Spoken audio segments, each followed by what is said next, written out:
சீரான நிலையில் உள்ளது. இந்த வேகத்தில் அடுத்த 500 கோடி ஆண்டுகளுக்கு ஆற்றலை உருவாக்கும். ஆனால் ஒரு நாள் அதன் மெதுவாக குளிர்ந்துவிடும். ராட்சத சிவப்பு வடிவம் எடுக்கும். அப்போது பூமி உள்ளிட்ட அருகில் உள்ள கிரகங்களை விழுங்கிவிடும். சூரியனுக்கு மிக அருகில் உள்ள கிரகம் புதன். மிக மெல்லிய வளிமண்டலத்தை கொண்ட உயிரற்ற பகுதி.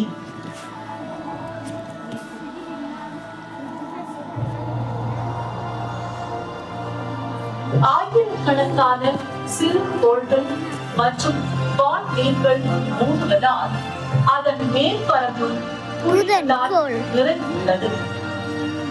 2004ஆம் ஆண்டில் புதனை கண்காணிக்க விஞ்ஞானிகள் மெசஞ்சர் என்ற விண்கலத்தை அனுப்பினர்.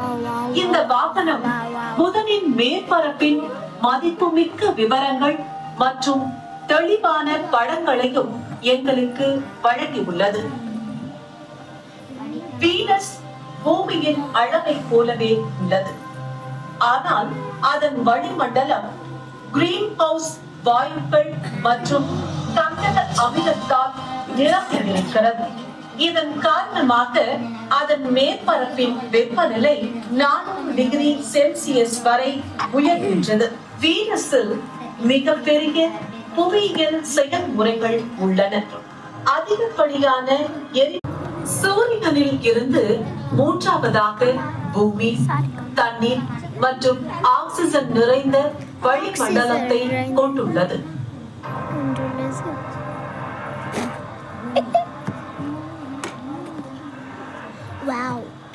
சூரிய குடும்பத்தில் பூமி விலங்குகளுக்கு ஏற்றது.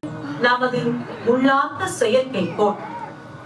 இது பூமியை விட 4 மடங்கு சிறியது மற்றும் வளிமண்டலம் இல்லை.